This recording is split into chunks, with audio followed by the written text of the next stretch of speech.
जगन्नाथपुरी में लक्ष्मी जी भ्रमण कर रही थी, जगन्नाथ भगवान की पत्नी लक्ष्मी, और पूरी क्षेत्र में भ्रमण करते करते उन्होंने देखा कि मैं किस पर कृपा करूं। तो सबसे पहले लक्ष्मी जी गई अर्चकों के पास, जो जगन्नाथ जी को उठाते, सुलाते, खिलाते, नहलाते, भोजन प्रसाद कराते। बोले ये अर्चक हैं, पहले अर्चकों को देखें, इनके यहाँ किसी परिवार में अगर हमको कृपा करनी हो तो लक्ष्मी जी सब अर्चकों के घर में गई। देखा महाराज सूर्य उदय हो गया, ये तो अभी सो ही रहे हैं, ना आचार विचार शुद्ध, ना खान पान की शुद्धि। लक्ष्मी जी ने देखा महाराज सबरे पुजारी, अर्चक, साधक लेट लेट तक सो रहे हैं, ना आचार विचार शुद्ध, ना खान पान की शुद्धि, ना वस्त्रादि धुले हुए, एक ही वस्त्र हैं, 5-5 दिन तक उन्हीं को पहनने हैं। लक्ष्मी जी बोली ये मेरे रहने लायक स्थान नहीं है, इसको यहां नहीं आऊंगी मैं। और तभी लक्ष्मी जी ने आगे जाकर के देखा कि वह परिवार जिनको झाड़ू लगाने की सेवा थी, नाली आदि साफ करने की सेवा थी, जिनको मंदिर में प्रवेश तक नहीं करने दिया जाता, उनके घर में गोबर का चौका, सब ब्रह्म मुहूर्त में उठ गए हैं, तुलसी जी को जल दे रहे हैं, घर में बिल्कुल शुद्ध भोजन बन रहा है, आचार विचार की शुद्धि, हाथ स्वच्छ हैं, पैर बच, जन्म से उनकी जाति कहीं ऊंची नहीं है, लेकिन बाकी सब कुछ उनका स्वस्थ था, बिल्कुल शुद्ध था। लक्ष्मी जी की कृपा चाहते हैं ना, पवित्र रहना प्रारंभ कर दो। लक्ष्मी जी को पवित्रता बहुत प्रिय है। आपने आज जो वस्त्र पहने, कल अगर आपने पहन लिए, लक्ष्मी जी तुरंत चली जाएंगी। इतनी भी अपवित्रता लक्ष्मी जी को प्रिय नहीं है। लक्ष्मी जी बोली ये अच्छी है, इसके यहां मैं जाऊंगी। लक्ष्मी जी प्रत्यक्ष प्रकट हो गई उनके घर में जाकर के। अब वे तो बेचारे छोटे मोटे लोग, बेचारे ज्यादा धनवान तो थे नहीं। उन्होंने जब देखा कि अत्यंत गहने पहन रखे हैं, ऐसी मधुर सुगंधी आ रही है, रूप देख करके नेत्रों के पलक नहीं झपके जा रहे, सबने दंडवत प्रणाम किया। बोले आपका परिचय? बोले हम जगन्नाथ जी की गृहिणी हैं, साक्षात लक्ष्मी। वे सब घर के लोग, अरे हमारे घर का तो जल भी आपके स्पर्श योग्य नहीं है, हम तो ऐसे लोग हैं, हम तो नीचे लोग हैं। ये लक्ष्मी जी बोली ये सब बात नहीं करो, हम लोग ठाकुर जी ये सब विचार नहीं करते। तुम्हारा आचरण देखो कितना शुद्ध, तुम्हारे व्यवहार कितना शुद्ध, तुम्हारी बुद्धि कितनी शुद्ध है। और सुनो, चौकी लगाओ, जो भी घर में बना है प्रत्यक्ष थाल में पधराओ, हम तुम्हारे यहां प्रसाद पा करके जाएंगे। पूरा घर भाव विवल हो गया, सबके नेत्रों में आंसू, साक्षात लक्ष्मी जी आई हैं। सबने पवाया। लक्ष्मी जी प्रेम से प्रसाद पा रही थी, तभी जगन्नाथ जी के बगल में ही विराजती हैं सुभद्रा जी, सुभद्रा जी के बगल में विराजते हैं श्री बलराम जी। बलराम जी भ्रमण कर रहे थे पुरी में। भ्रमण करते करते वो घर घरों में झांक के देख रहे थे क्या हो रहा है। जैसे ही उस घर में झांक के देखा तो श्री लक्ष्मी जी प्रसाद पा रहे हैं। बलराम जी बोले राम राम राम राम राम राम, ये झाड़ू पोंछा बर्तन करने वाले लोग, इनके यहां पर चले जाओ, इन पर कृपा करो। पर भैया इनके यहां तो भक्ष भक्ष भी बनता होगा, मांस भी बनता होगा, और ये लक्ष्मी जी यहां बैठ करके प्रसाद पा रही, हमारी घर की बेटी, हमारी घर की बहू, बिल्कुल आचार विचार की शुद्धि नहीं रखी। नाक फूल गई, बलराम जी की नाक फूल गई। महाराज आकर के कुछ बोले तो नहीं, मंदिर में आके बैठ गए। तो लक्ष्मी जी प्रसाद बनाती हैं। जैसे ही भोग रखा गया जगन्नाथ जी के आगे, बलभद्र सुभद्रा जी तुरंत हाथ पांव धो के बैठ गए। बलराम जी अपने सिंहासन से ही नहीं उठे, नाक फुला के बैठे। जगन्नाथ जी बोले भैया आ जाओ, भोग आएगा, हमें नहीं पाना, तुम लोग पाओ। क्यों, क्या हो गया? अब क्या बोले, अब तो सब आचार विचार सब खत्म हो चुका है। परमात्मा होते हुए भी हमारे यहां आचार विचार नहीं चल रहा है, तो फिर इंसान क्या आचार विचार का पालन करेगा? जगन्नाथ जी बोले भाई कोई बात पे बुरा मान गए जे, तो इनसे बात करें। जगन्नाथ जी गए, भैया का भयो, आप इतने उदास क्यों, इतने नाराज क्यों? सब बात बताई बलराम जी ने। बोले लक्ष्मी जी आज सुबह सुबह एक ऐसे के घर में गई और वहां जाके प्रसाद पा रही थी, बिल्कुल विचार नहीं किया, कहां शुद्धता कहां अपवित्रता। हम तो इनके हाथ का बना भोजन नहीं करेंगे। अब जगन्नाथ जी बड़ी दुविधा में पड़ गए। यदि पाऊं तो भैया नाराज बैठे, भैया कहेंगे मैं नाराज हूं, इससे को कोई फर्क नहीं पड़ा है, फिर भी पा रहा है। और नहीं पाऊं तो लक्ष्मी जी टेढ़ी टेढ़ी देख रही हैं कि मैंने बनाया, ये पा क्यों नहीं रहे। जगन्नाथ जी बोले लक्ष्मी जी को तो मना लिया जाएगा बाद में, पर ये नहीं माने ना, ये तो शेषनाग हैं, इनको ज्यादा ही क्रोध आ गया तो जोर से सिर हिला देंगे, प्रलय और हो जाएगा। जगन्नाथ जी ने लक्ष्मी जी से कहा देखो भैया नहीं पा रहे तो हम भी नहीं पाएंगे। लक्ष्मी जी बोले कोई बात नहीं। एक दिन नहीं पाया, दूसरे दिन फिर लक्ष्मी जी ने बनाया, फिर नहीं पाया, तीसरे दिन फिर लक्ष्मी जी ने प्रसाद पधराया, फिर नहीं पाया। तो लक्ष्मी जी बोली भाई कोई बात है तो हमसे बोलो सीधे, ये प्रसाद रोज छोड़ देना ये कैसा तरीका है आपका नाराज होने का। कहीं बलराम जी बोलते हुए सुन लिए लक्ष्मी जी ने कि भाई इनके हाथ का बना हम नहीं पाएंगे। लक्ष्मी जी ने जाकर के जगन्नाथ जी से कहा देखो संपूर्ण जगन्नाथपुरी में प्रसाद बनाने की सेवा हमारी, और आपके भैया कह रहे हैं कि हमारे हाथ का बना पाएंगे नहीं। जब हमारी सेवा लेनी नहीं तो फिर हम यहां क्यों रहें, इसलिए आप हमको आज्ञा दें। अब हम जहां हमारा सुख है हम वहां चले जाते हैं, हम चले जाते हैं श्री क्षेत्र से। जगन्नाथ प्रभु कुछ, अच्छा जगन्नाथ जी को भी लीला करनी है इसलिए वो कुछ नहीं बोले। अब कुछ नहीं बोले तो लक्ष्मी जी समझ गई, बोले मौन मतलब हाँ ही होता है। लक्ष्मी जी बोले ठीक है आप लोग शयन करो, रात्रि का समय, बलभद्र सुभद्रा जगन्नाथ जी के कपाट बंद हो गए। लक्ष्मी जी बोली अब हम जा रही हैं, और मंदिर से श्री लक्ष्मी जी चली गई। प्रातः काल ब्रह्म मुहूर्त का समय हुआ। महाराज जगन्नाथ जी बलराम जी जैसे ही उठे तो क्या पाया, नीचे फर्श पे पड़े थे। कहां सोने के सिंहासन पर सोते थे, सोने के बिस्तर पर सोते थे, बढ़िया लत्ता पहन के रहते थे, गले में स्वर्ण की मालाएं, हाथ में स्वर्ण के कड़ूला, पाम में स्वर्ण के कड़ूला आदि सब पहन के सोते थे। लेकिन लक्ष्मी चली गई तो सब चला गया। सवेरे उठे तो फर्श पे पड़े थे। बलराम जी बोले लाला जी कहाँ है वो, हमारे सिंहासन वगैरह कहां चले गए। ठाकुर जी बोले लक्ष्मी जी चली गई ना, लक्ष्मी तो मतलब सब होता है। बलराम जी ने अपनी तिजोरी जाकर के खोली, सबरे वस्त्र चले गए, आभूषण चले गए, सब आयुध चले गए, फटे पुराने मैले कुचैले बिना धुले महीनों के सालों के वस्त्र पड़े थे। और यही होता है, लक्ष्मी जाती है तो यही रह जाता है। लेकिन बलराम जी भी अपनी पूरी उसमें थे, बोले कि हम भी कुछ नहीं कहेंगे, ठीक है जैसे हैं वैसे रह लेंगे, कोई लक्ष्मी जी के जाने से हम पे फर्क थोड़ी पड़ रहा है। चल लाला भोजन को समय है, प्रसाद पामे। ठाकुर जी बोले कैसे प्रसाद पाएंगे, प्रसाद तो लक्ष्मी बनाती है, लक्ष्मी चली गई, खुद ही बनाना पड़ेगा। बोले हाँ हाँ तो हम पे कोई बनावी कमी, हम दोनों मिलके बनाएंगे। कृष्ण बलराम दोनों गए रसोई घर में, जाकर के देखा तो महाराज वहां से अन्न दाल चावल सब चले गए, क्यों सब लक्ष्मी से ही आते हैं। कहां तक कहें चूल्हा जलाने की लकड़ी भी नहीं बची, वो भी लक्ष्मी से ही आती है।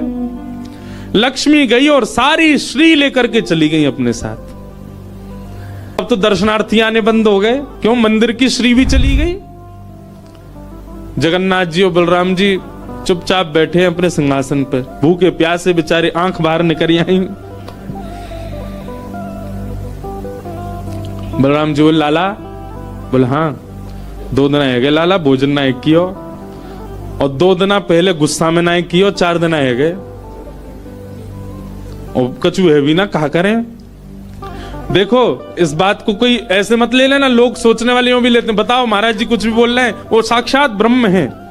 लक्ष्मी जाने से उन पर कोई प्रभाव पड़ेगा, लक्ष्मी जाने से कोई प्रभाव नहीं पड़ता ठाकुर जी पर ठाकुर जी बलराम जी को ये बताना चाह रहे हैं कि भाई किसी को हे दृष्टि से मत देखो, उसी के लिए पूरी लीला हो रही है।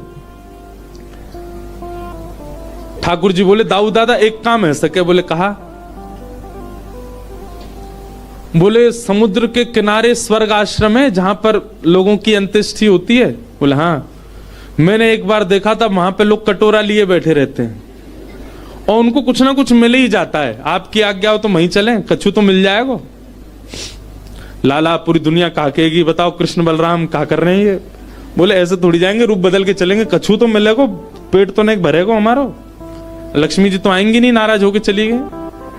बलराम जी बोले हाँ हाँ जान दे, ये बहू क्यों बड़े नखरे हैं, चली गई तो काम का भूखे रहेंगे, चल लाला मेहनत करके उद्यम करके भिक्षा मांग के पालेंगे।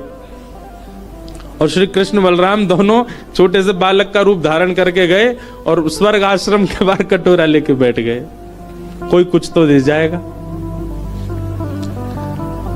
ठाकुर जी और बलराम जी अपनी झोली फैला के जय जगन्नाथ जय जगन्नाथ, मैया तेरा भला हो कुछ दो, और कोई कुछ नहीं थे। एक ने तो डांट दिया, बोले हे छोटे बालकों क्या करते हो, विद्यालय जाया करो, पढ़ाई लिखाई किया करो, क्या बचपन में आके बैठ गए हो यहाँ पे। बलराम जी बोले लाला ही तो बहुत डांट रही है। ठाकुर जी मनी मन कहे और कर लो अपमान लक्ष्मी जी का। इतने में ही एक महात्मा आए, उन पर धन तो था नहीं, उनके पास में बस मूड़ी थी, महात्मा जी के पास भेल थी, भेल। ठाकुर जी ऐसे झोली फैला के बैठे, बलराम जी भी, तो महात्मा जी ने क्या किया, ऐसे करके लो बच्चों लो पालो पेट भर लो। बलराम जी बोले लाला एक समय को भोजन तो मिल ही गयो। ठाकुर जी बलराम जी दोनों खुश हुए।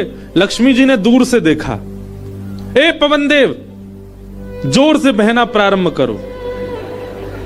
ऐसी जोर की हवा चली महाराज, सबरी मूड़ी उड़ गई। बलराम जी और ठाकुर जी पीछे पीछे भागे, मूड़ी सबरी उड़ गई।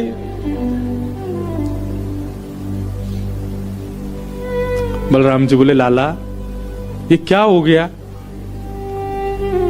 बोले भैया हम संकोच में कुछ कहते नहीं, आप बड़े भैया, पर हम एक बात कहें, ये लक्ष्मी के बिना सब हाल हो रहा है हमारा। ठीक है बहू है, आपने समझा देते, आप भी बिल्कुल नाक फुला के बैठ गए, गुस्सा है के बैठ गए, चली गई बेचारी। यदि वे प्रसन्न हो जाए तो फिर सब ठीक है जाएगा। अरे ना बेटा कोई बात नहीं, हम तो क्षमा मांग लेंगे, तेने पहले क्यों ना कही मोते। ठाकुर जी बोले अब कोई बात नहीं, अब चलते हैं, ढूंढे उनको कहां है। पूरे पुरी में ढूंढा, कहां है लक्ष्मी जी। लक्ष्मी जी उसी कन्या के घर में थी, उसी घर में थी जहां देख करके बलराम जी को हीन भावना आ गई थी। बलराम जी लेके गए, लाला यही घर में बैठी जब मैंने देखी काई। वहां जाकर के देखा तो महाराज उस घर में बिल्कुल जैसे मंदिर की रौनक होती है, ऐसी रौनक उस घर की हो रही थी। फर्श लगे हुए हैं, बढ़िया सोने चांदी के बर्तन रखे हैं, एक जगमगा रहा है मणियों से पूरा घर भवन। और बाहर बैठ करके उस महिला के जिसके ऊपर कृपा की थी लक्ष्मी, उसके बालक भर भर के सामग्री दे रहे हैं लोगों को, भोजन की सामग्री, वस्त्र ले जाओ, ये ले जाओ, कोई गरीब कन्या के लिए धन ले जाओ, राशि ले जाओ, सोने की मोहर ले जाओ। लक्ष्मी जी बैठी है घर में। ठाकुर जी बोले अब लक्ष्मी जी तो नाराज हैं, भैया एक काम करें हम भी लाइन में लग जाएं, कछु मांग लें, लेके चल दें। जैसे ही ठाकुर जी और बलराम जी लगे कतार में, भीतर से लक्ष्मी जी को देख के दया आ गई। मेरे प्राणनाथ ये चाहे तो सर्वसमर्थ हैं, परंतु बलराम जी को बताने के लिए पूरी लीला कर रहे हैं। लक्ष्मी जी तुरंत बाहर आई और दोनों को इशारा किया, आप लोग इधर आओ। बलराम जी बोले देख बहू तू नाराज मत हो, हम ते गलती है गई, और वैसे गलती तेरी भी कम नहीं, तो को नहीं जानो चाहिए ऐसी जगह। लक्ष्मी जी बोली दाऊ दादा ठाकुर जी के लिए सब अलाव है, हमारे लिए इतने बंधन। वे किसी भी भक्त पर कृपा करने जा सकते हैं, वहां पर जात पात नहीं देखी जाती, वहां पर यह नहीं देखा जाता कि भजने वाला कौन है, ब्राह्मण है, क्षत्रिय, वैश्य कौन है, सब पर वो अनुग्रह कर सकते हैं। तो फिर हमारे ऊपर इतनी रोक टोक क्यों। और किसी के जन्मगत व्यवहार से उसका पूरा जीवन नहीं आंकना चाहिए, उसके स्वभाव व्यवहार से देखना चाहिए कि वो है कैसा।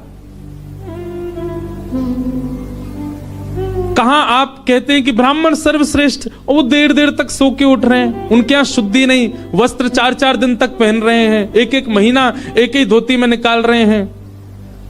आप कह रहे हैं कि वो श्रेष्ठ, और ये लोग जो इतनी पवित्रता का ध्यान रखते हैं, इन पर कृपा ना हो। हमारे अनुसार तो जो अपने कर्म से शुद्ध है वो शुद्ध है।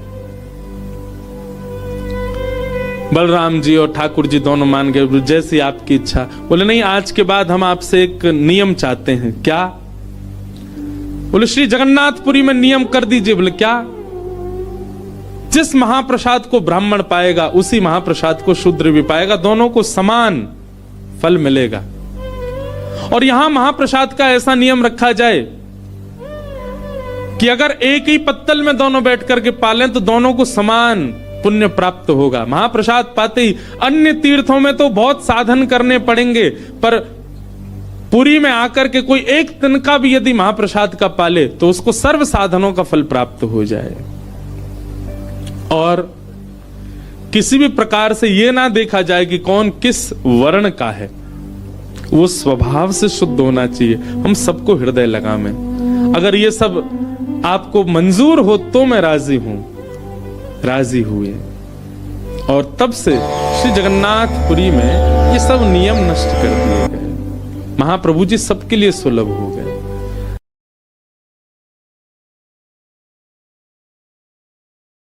आज किशोरी जी अपनी सखीन के साथ भ्रमण करवे के काजे गई हैं। अब थोड़ी बड़ी है गई हैं, तो कीर्ति मैया अनुमति दे दें, लाली ने बाहर चलो जाए करे, कोई ऐसी दिक्कत ना। सब सखीन से कहें ध्यान रखियो, भोरी है, या कि सब आभूषण और सब सामग्री को गिन के ले जाइयो। किशोरी जी आज यमुना तट देखने की जिद करती हैं और सब सखीन के साथ यमुना तट गई हैं। यमुना जी की अविरल धारा देख करके किशोरी जी तो वहीं बैठ गईं और सब सखीन से बोली, आज यहीं कछु पामेंगी, यहीं कछु भोजन करेंगी, जाओ वन में से कछु फल ले आओ, वन में से कछु पुष्प ले आओ, एक दूसरे को श्रृंगार करेंगी और यहीं फल को सेवन करेंगी। तो एक एक करके सब सखियां चली गई हैं और सब ढूंढ रही हैं, कहीं से फल तोड़ के, कहीं से पुष्प आदि तोड़ करके चयन करके लाने के लिए सब सखियां चली गई।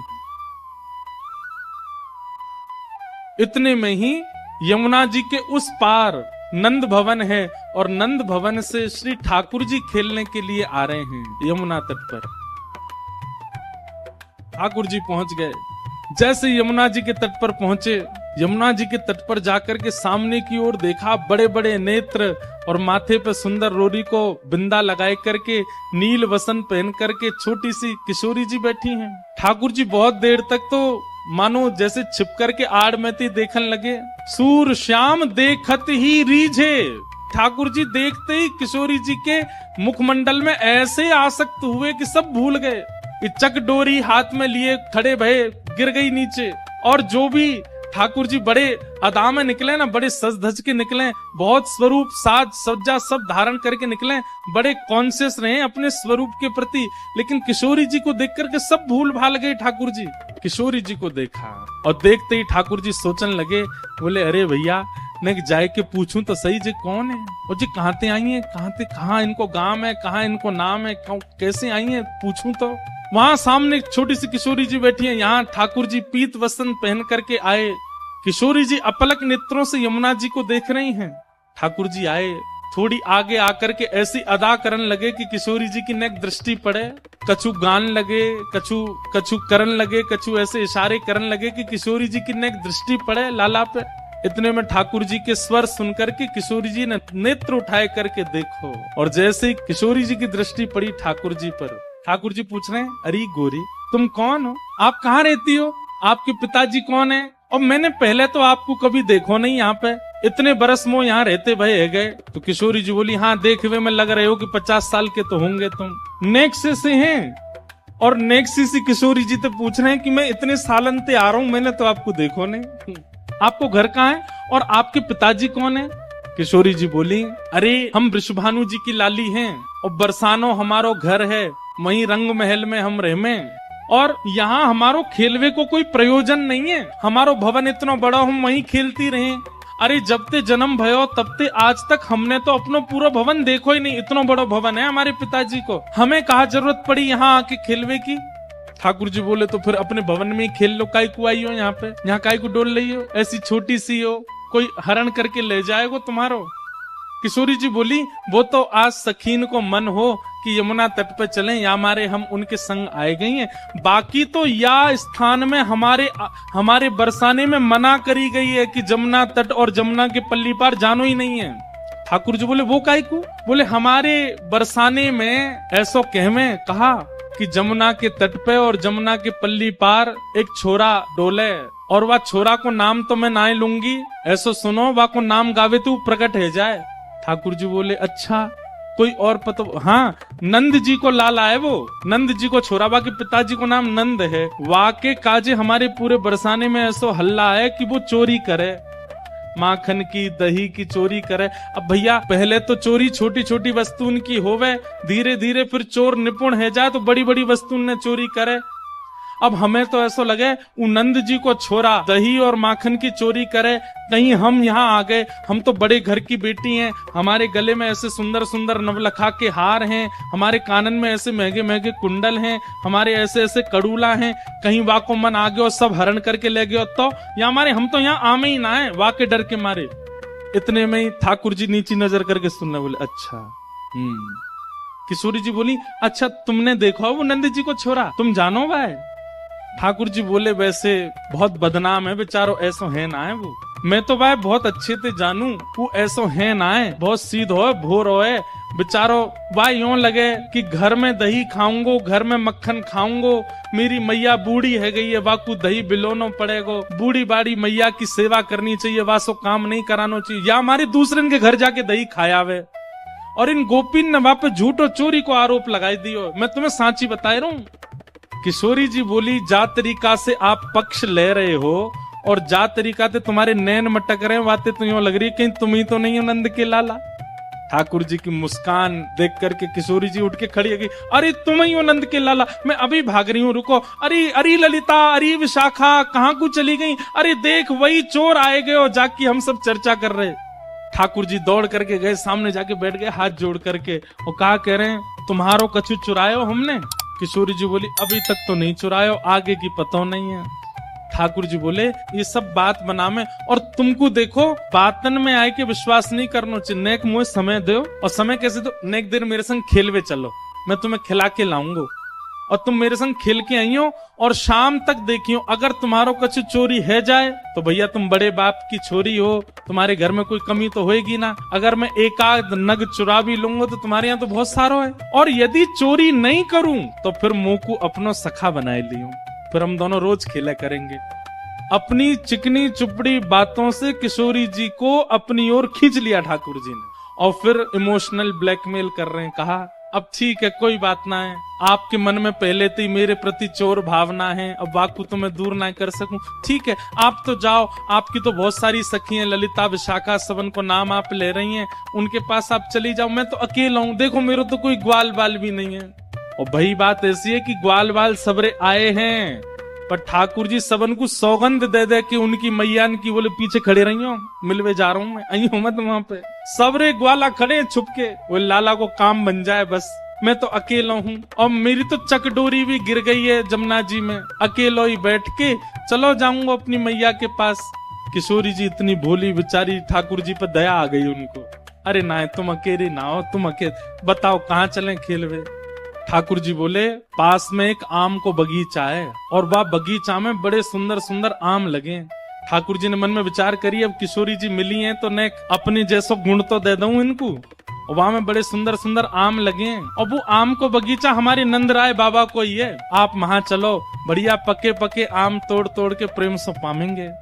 हाँ किशोरी जी बोली हाँ चलो आम पावे चलेंगे। अच्छा इस बीच खूब बात भई है ठाकुर जी और किशोरी जी की, हाथ पकड़ के दोनों जा रहे हैं।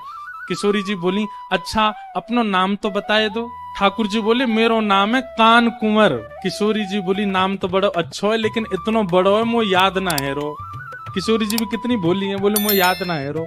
ठाकुर जी बोले अरे या में कौन सी बड़ी बात, देखो या को स्पर्श करो, जे कहा है बोले कान, बोले बस या कान को स्पर्श कर दी तो मैं कान याद आ जाएगा, फिर कुंवर कुंवर कान ते मेरो नाम याद आ जाएगा। किशोरी जी बोली हाँ तुम्हारो नाम याद आ गयो। अच्छा तुम रहो कहाँ को? ठाकुर जी ने अपना पूरा पता बता दियो, जमुना जी पार करोगे सीधे जाओगे वहां पे गोकुल आ जाएगो, वहां सबसे बड़ी हवेली जो है वो हमारी है, हम बड़े बाप के लाला हैं। तुम बहुत देर से बता रही बड़े तुम्हारो महल है, ऐसो आंगन है, ऐसो सब है, सब बात है रही है। और किशोरी जी को हाथ पकड़ करके ले गए बगीचा में, एक आम को वृक्ष। ठाकुर जी ऊपर चढ़वे में निपुण कम है और होंगे भी तो किशोरी जी के सामने आज दिखा रहे हैं मुंह पे चढ़वो ना आवे ऊपर। 2-3 बार चढ़े फिर फिसल गए। किशोरी जी बोली अरे तुम पे तो चढ़वो ना आवे, देखो मैं चढ़ के बताऊं। किशोरी जी बोले हाँ आप चढ़ जाओ। किशोरी जी ऊपर चढ़ गई। ठाकुर जी बोले प्रथम मिलन हुआ है, पहले मिलन में अपनी छाप नहीं छोड़ी तो हम काय बात के कन्हैया, अब आ जाओ ऊपर। ठाकुर जी बोले, अरे श्यामाजू, अगर मैं ऊपर आ जाऊंगा और फिर आम तोड़ेंगे तो नीचे पकड़ेगा कौन, और हम आम तोड़ेंगे नीचे गिर के सब फट जाएंगे तो पामेंगे कैसे। किशोरी जी बोली, हाँ बात तो सही है, तो कहा करें। ठाकुर जी बोले, मैंने अपनी पीताम्बरी खोल ली, आप ऊपर से आम घेरो। किशोरी जी बोली, हाँ ये अच्छा। नीचे ठाकुर जी खड़े हैं, किशोरी जी आम तोड़ रही हैं, खूब सारे आम तोड़ लिए, ये बारो निकारो वो बारो निकारो। ठाकुर जी नीचे तो ही बता रहे हैं, किशोरी जी ढूंढ ढूंढ के आम दे रही हैं नीचे। इतने में ललिता विशाखा ढूंढ रही हैं हमारी किशोरी जी कहाँ चली गई, और ढूंढते ढूंढते ढूंढते उनको दूर वृक्ष पर नील पोशाक धारण करी भाई किशोरी जी दिख गई कि ऊपर चढ़ी हुई हैं वहां पे।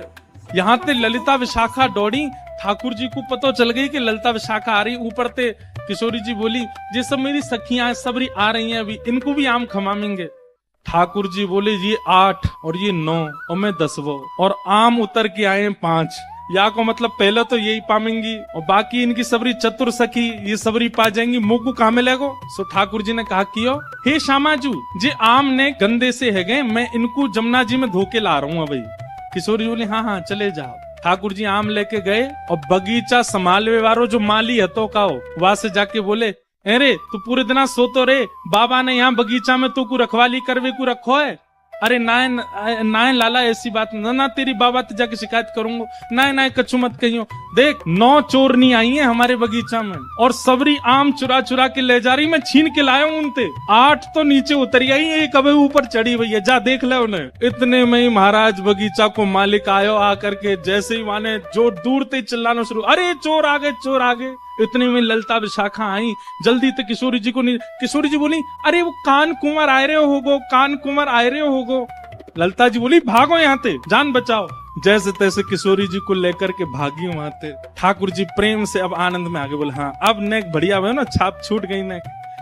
ये प्रथम लीला है, प्रथम मिलन है किशोरी जी और ठाकुर जी का। लेकिन ठाकुर जी ने लीला तो कर दी, लेकिन यहाँ स्थिति ये हो गई कि ठाकुर जी वापस गए और ठाकुर जी के मन में किशोरी जी की रूप माधुरी ऐसी बस गई है, वो नेत्र, वो नासिका, वो मुखमंडल, वो कान, वो चाल, वो बोली, वो सब ठाकुर जी के मन में ऐसी घर करके बैठ गई है कि अब कोई और सुहा नहीं रहे है। छोटे से ठाकुर जी 5 वर्ष के लाला ऐसे गुम सुम चुपचाप बैठे हैं, चलते चलते हंस रहे हैं, बैठे बैठे मुस्कुरा रहे हैं।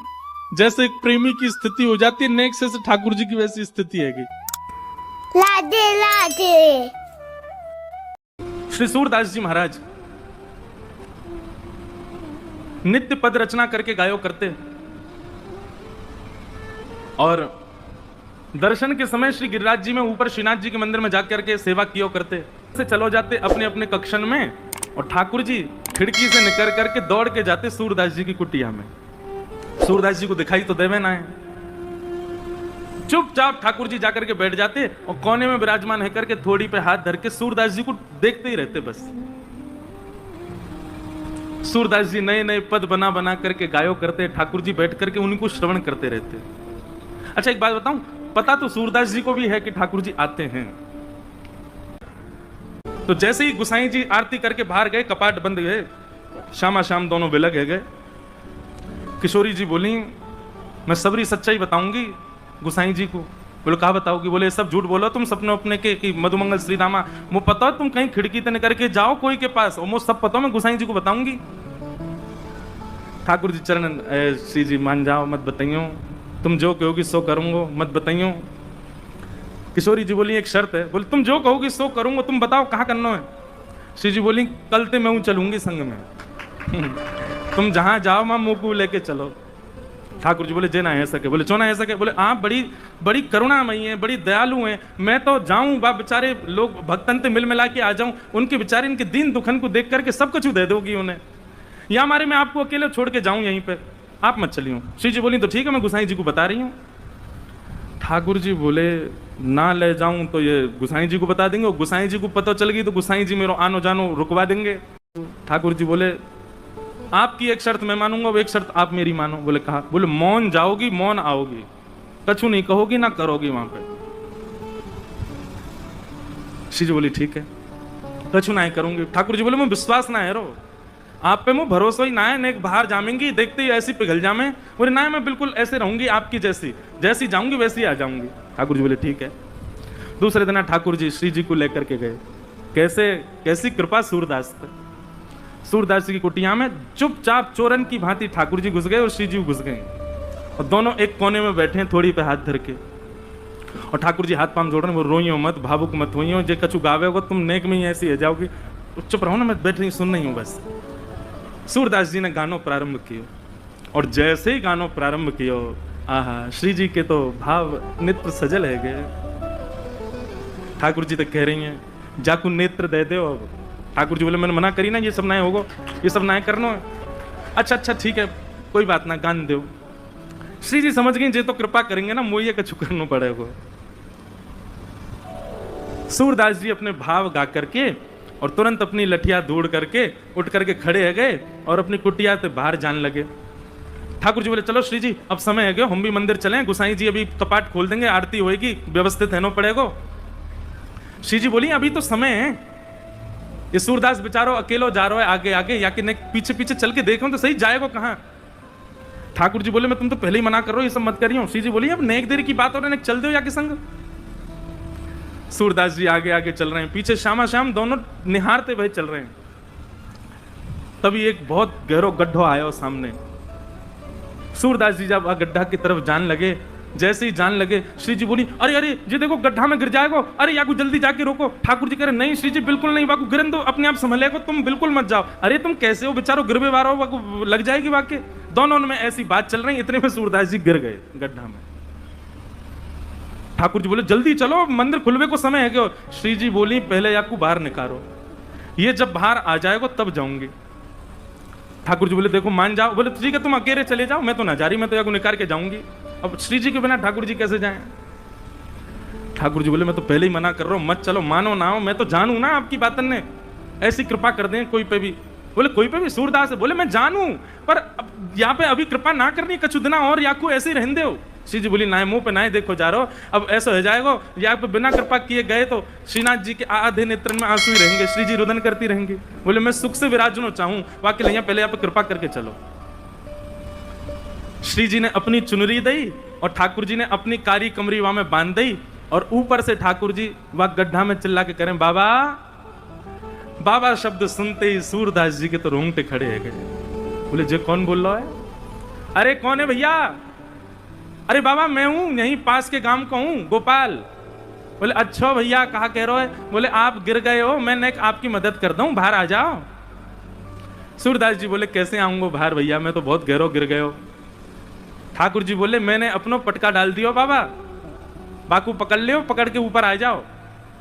सूरदास जी ढूंढने लगे, तभी हाथ में पटका आयो। सूरदास जी ने जैसे ही वो पटका पकड़ो, कारी कमरी पकड़ी और ऊपर चढ़ने लगे, तो नासिका के पास जाते वह कारी कमरी में थे ठाकुर जी के श्री अंग की सुगंध, जो आज सवेरे सवेरे श्रृंगार के दर्शन में श्रीनाथ जी में जो इत्र प्राप्त भयो, वह की सुगंधी और कारी कमरी की सुगंधी एक सी है। सूरदास जी बोले जे सुगंधी तो सुबह सुबह गुसाई जी ने दही मोए श्रृंगार के बाद, यह पटका में तो कैसे आ रही है। सूरदास जी के मन में संशय नहीं आया कि कोई और होगा, तुरंत विश्वास प्रकट हो गया श्याम सुंदर ही है। और मानो कमर कसले ही हो, बोले आज सूरदास छोड़ना ना है इनको, बड़ी मुश्किल से आए आज तो पकड़ना है। ऊपर आने लगे सूरदास। यहां ठाकुर जी श्री जी की चुनरी ते कारी कमरी बंधी भई है, और ठाकुर जी श्री जी की चुनरी पकड़ के खड़े हैं, और ठाकुर जी की कमर पकड़ के श्री जी खींच रही हैं पीछे, और सूरदास बाहर आ रहे हैं। सूरदास जी जैसे जैसे बाहर आ रहे हैं, नेत्रन में आंसू आ रहे हैं, लेकिन पी रहे हैं। बोले आज भावुक ना होनो, आज तो चतुराई दिखानी है। और जैसे ही महाराज सूरदास जी निकल के बाहर आए, जानबूझ के सूरदास जी ने ऐसा नाटक किया कि मानो गिर गए हों, और जोड़ते आगे की तरफ गिरवे को भय। ठाकुर जी तो पीछे हट गए, श्री जी वहीं रह गई, जो श्री जी के चरणन में जाके गिरे, सोई चरण पकड़ लिए सूरदास जी ने। अब सूरदास जी के हाथ में जैसे ही श्री जी के चरण आए, ठाकुर जी ने श्री जी को हाथ पकड़ो, जोड़ते बोले पीछे हटो।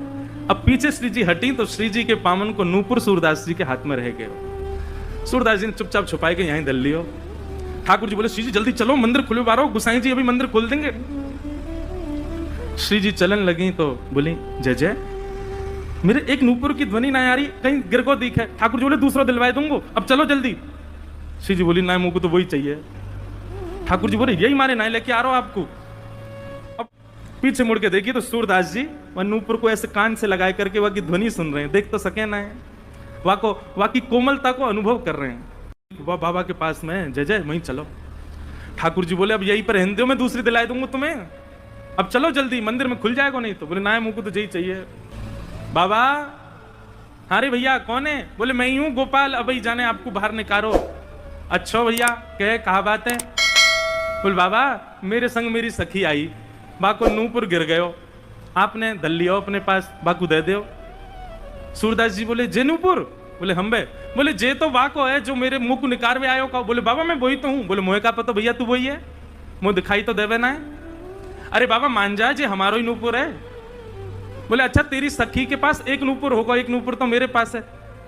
सखी ने आगे आए करके अपने दूसरे पाम के नूपुर की पहचान मुंह को कराए दे, मैं छू करके देख लूंगा कि हाँ जो वही नूपुर है तो दूसरे पाम में पहनाए दूंगा, और नहीं तो भैया मैंने कहीं तोय दे दिया और असली या को हकदार आयो और बाने आके मुझसे कही तो मैं तो बड़ी विडंबना में फंस जाऊंगा, मुझे तो पता ना है असली कौन है। ठाकुर जी बोले श्री जी जो बहुत चतुराई कर रहा है, या को पता चल गई है कि आप ही श्री जी हो और ये दूसरा पाम पकड़ लेगा आपको। श्री जी बोली पकड़े तो पकड़न दो, लेकिन आज ये नूपुर लेके ही जाऊंगी। वो नूपुर के प्रति आसक्ति थोड़ी हमारी श्यामाजू की, उनकी तो जब से दृष्टि में आ गए सूरदास जी तब से बस यही चिंता है श्री जी को कि आप कृपा कैसे करूं मैं।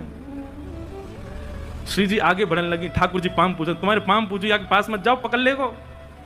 श्री जी चलती जा रही हैं, लो बाबा दूसरे पाम के नूपुर की पहचान कर लो। सूरदास जी ने दूसरे पाम को स्पर्श किया, बांधी वही नूपुर हाथ से छुई, नेत्रन से आंसू बहन रहे हैं। लाली अपनो पहलो पाम आगे कर दे मैं पहना दूं। श्री जी ने पाम आगे किया। सूरदास जी जैसे ही नूपुर बांधन लगे, नूपुर बांधते ही सूरदास जी ने तो ऐसे अंक में श्री जी के दोनों चरण पकड़ लिए। बोले अब नहीं जान दूंगा, अब तो कृपा करो मुंह पे, कृपा करो तभी जान दूंगा। यहाँ ठाकुर जी खींच रहे हैं श्री जी को, लेकिन श्री जी कस के पकड़ लें सूरदास जी ने। अरे बाबा छोड़ दे। बोले आज नहीं छोड़ूंगा, बड़े दिनान में हाथ आए हो। 84 लाखन में घुमाए घुमाए करके जैसे तैसे तो सूरदास बनो, जैसे तैसे गिरिराज जी आके अटकाऊं, जैसे तैसे श्री वल्लभाचार्य जी की मुंह को दीक्षा प्राप्त भई है, अब ना छोड़ूंगा, अब तो जय जय कृपा करो। बोले कहां कृपा करें? बोले मैंने जीवन में आपसे कछु नहीं मांगो, लेकिन आज मांग रहा हूं। ये दो चक्षु, इनकी कभी मुंह को अभाव को अनुभव ना भयो कि आपने मुंह को क्यों ना दिए, बहुत कृपा ठाकुर जी जो आपने ना दिए, लेकिन आज पहली बार ऐसा लग रहा है काश मुंह पे नेत्र होते तो मैं दोनों युगल के दर्शन कर लेता हूं। सूरदास जी ने तो कही है, श्री जी ने तो इतने अपने हाथ धर दिए। बोले बाबा आंख खोल लो। ठाकुर जी कह रहे हैं मुझे पूछ तो ले करो, किशोरी जी कह रही है पूछो वारो काम ना है, सब होन दो, बाबा आंख खोलो। सूरदास जी ने अपने जीवन में पहले बार कमल जैसे, बिल्कुल ठाकुर जी जैसे नेत्र प्रदान कर दिए सूरदास जी को। जैसे ही नेत्र खोल करके देखो, आहा नव दुल्हे ब्रजराज सांवरो, दुल्हन राधा गोरी, बसो मोरे नैनन में यह जोरी, बसो मोरे नैनन में यह जोरी। यही गिरिराज जी की तलहटी में दोनों युगल खड़े हैं, एक दूसरे के गले में गलवैयां डाले और सूरदास जी दर्शन कर रहे हैं। सूरदास जी पे बड़ो अनुग्रह किया ठाकुर जी ने, और अनुग्रह करने के बाद दोनों उनकी खूब रज रज के दर्शन किए। सूरदास जी दोनों जैसी जान लगे, सूरदास जी बोले जय जय अब एक कृपा करो। बोले कहा ये जो दो नेत्र आपने मुझको प्रदान किए ना, इनसे मैंने आपके दर्शन कर लिए, अब ये नेत्र मुझसे वापस ले लो, अब मुझको फिर से आंधरो बनाए दो। क्यों? बोले अब आप दो बस गए, बस आप दो मेरे चित्त में विराजे रहो, बाकी अब संसार में मुझको कोई और को नहीं देखना, फिर से मुझको अंधो कर दो। बोलो भक्त वत्सल भगवान की। हमारे मथुरा में एक मुस्लिम भक्त हुए, उनका नाम था दादर रहमान। एक मुस्लिम परिवार में उनका जन्म हुआ। दूर दूर तक ठाकुर जी से कोई संबंध नाता नहीं था उनका।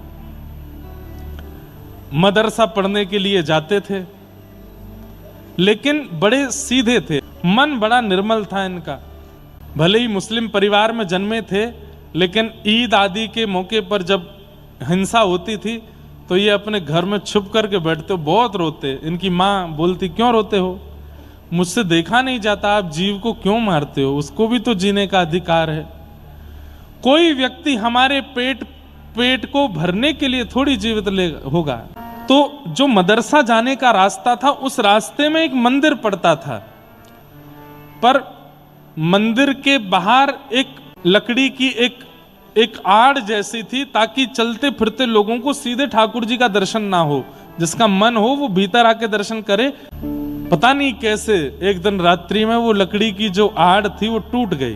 अब उसकी मरम्मत कराने के लिए पुजारियों ने किसी को बोला, उसने कहा कि 10-15 दिन लगेंगे। ठाकुर जी को देखना है उसको और दिखवाना है खुद को। मंदिर के आगे से रोज निकलते थे, कभी दिखे तो थे नहीं ठाकुर जी। पर आज दादर रहमान छोटा बालक मदरसा पढ़ के लौट रहा था। जैसी उसकी दृष्टि पड़ी अंदर, आज वो दीवार नहीं थी, और तभी त्रिभंग ललित श्याम सुंदर और बगल में किशोरी जी खड़ी हैं। वो झांकी दिखी तो रुक गया, या कहो 4 कदम आगे बढ़ गया था, 3 कदम पीछे आया, फिर देखा और बाहर से ही देखता रहा। और देखते देखते अब ये तो पता ही होता है सब लोगों की, ये ठाकुर जी हैं और ये इनकी प्रियसी श्री किशोरी जी हैं, श्री राधा रानी हैं। इतना तो उसको भी पता था।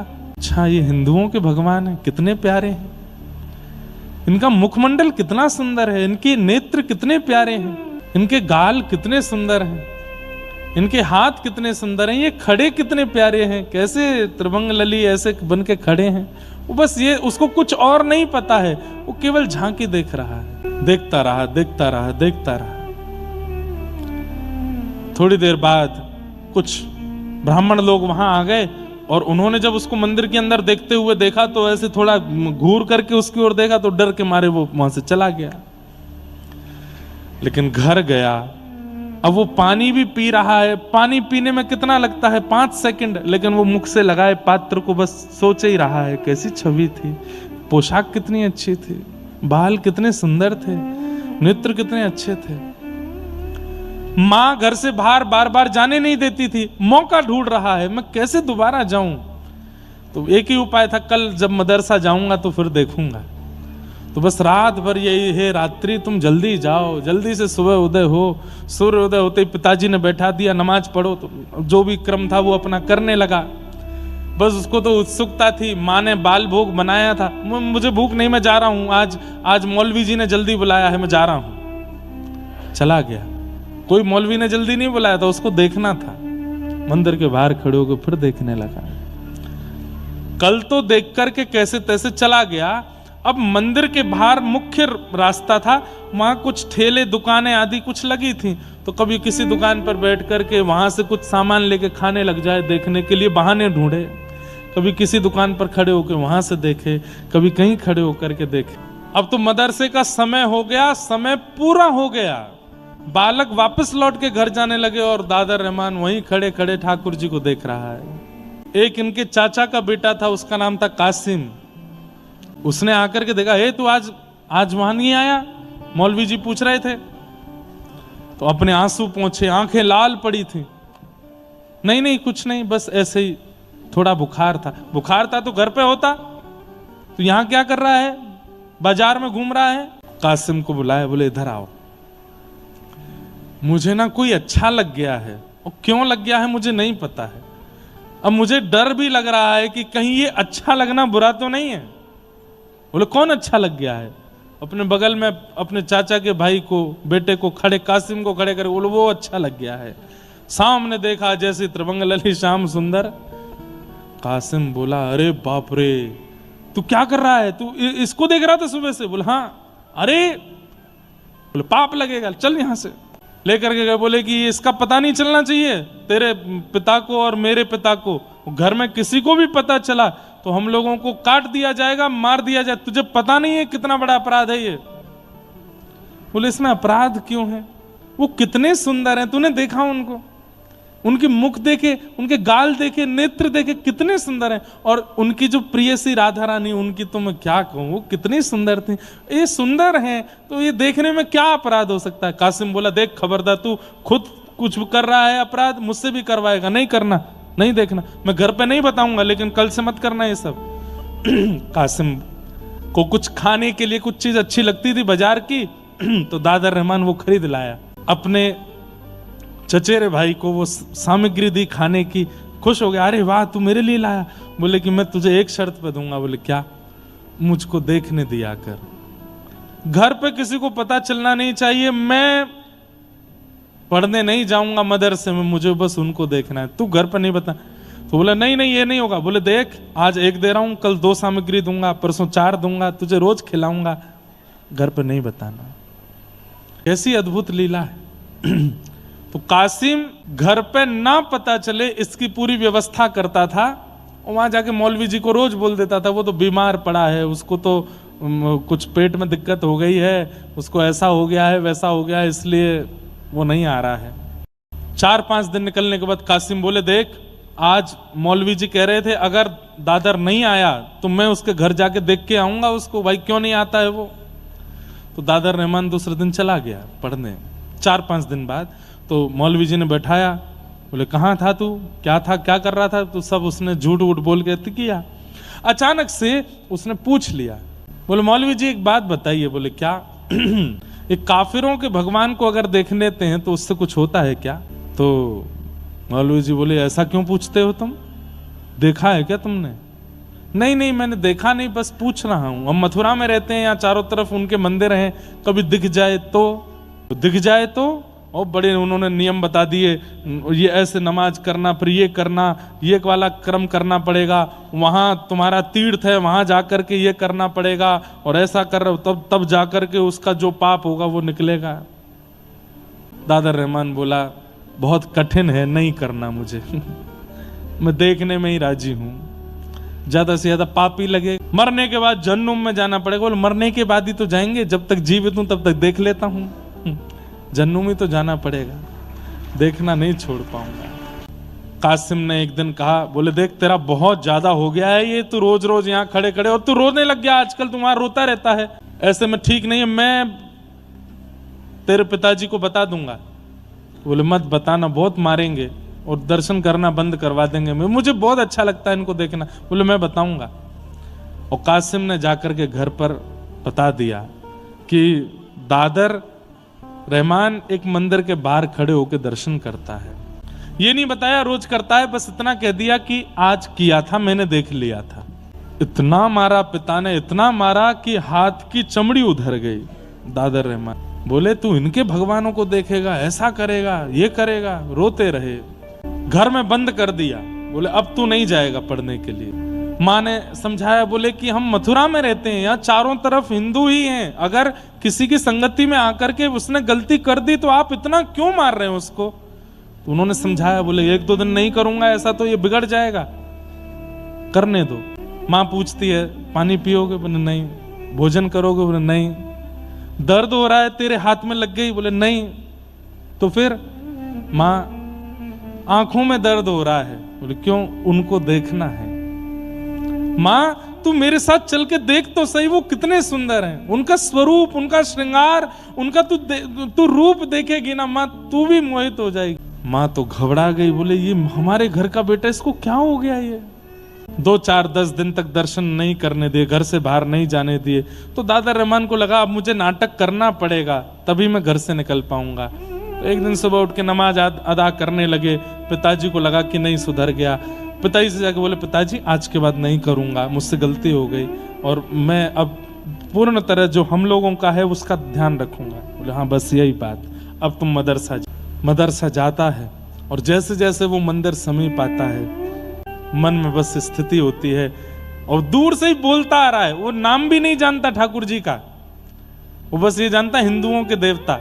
ए हिंदुओं के देवता, मैं तुमसे प्रार्थना करता हूं, मार्ग यही है, मुझे निकलना पड़ेगा सामने से, आज मुझे 2-4 दिन मदरसा जाने दो, मुझको रोकना नहीं, पर मैं एक बार तुमको देखूंगा, मुझे पकड़ नहीं लेना, मुझे जाने देना, पर मैं देखूंगा जरूर। जैसे ही आया सामने और बड़े डर डर के देख रहा है, और जैसे ही देखा फिर रुक गया, वहीं देखता रहा। देखते देखते आंखों से आंसू, अब तो रोने लगा हाथ जोड़ के कि मैं ये बीच मझधार का कैसे हो गया हूं, मुझे या तो वहीं रहने दीजिए या यहां रख लीजिए, ये बीच में मेरे पिता मुझे मार देंगे, मेरे साथ क्या हो रहा है। पिता को पता चला था कि आज गया है पढ़ने के लिए, तो पीछे से देखने के लिए गए मौलवी से बात करने के, तो रास्ते में ही दिख गया और जब उस स्थिति में देखा तो सोचो, पहले पता चलने पर जब खाल उधेड़ दी थी तो अब क्या किया वो। इतना बुरा बर्ताव किया, इतना मारा कि बस प्राण नहीं निकले।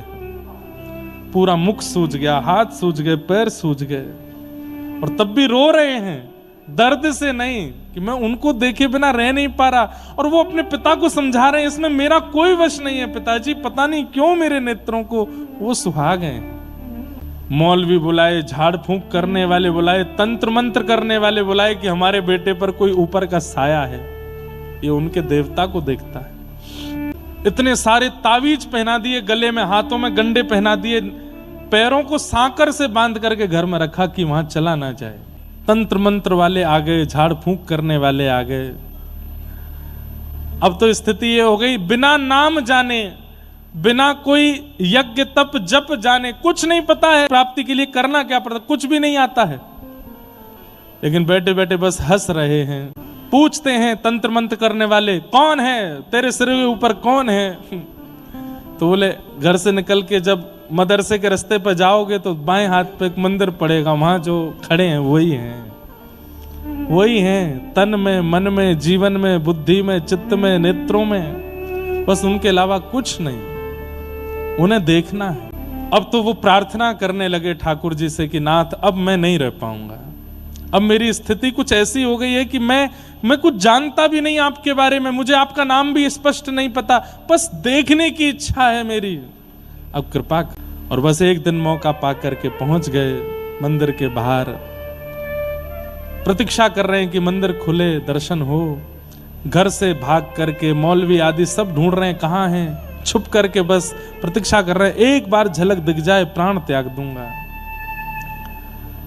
आज जैसे ही ठाकुर जी का दर्शन करने के लिए पहुंचे, कपाट खुलते ही सामने जब श्याम सुंदर को देखा, दर्शन करके नतमस्तक हुए, नतमस्तक होकर के जैसे ही पुनः उठ करके देखा तो ठाकुर जी सचल होकर के प्रकट हो गए, और प्रकट होकर के दादर को अपने हृदय से लगा करके अपने में ही विलीन, उसको अपने संग ही ले गए ठाकुर जी, नहीं मिले फिर, ठाकुर जी में ही विलीन हो गए।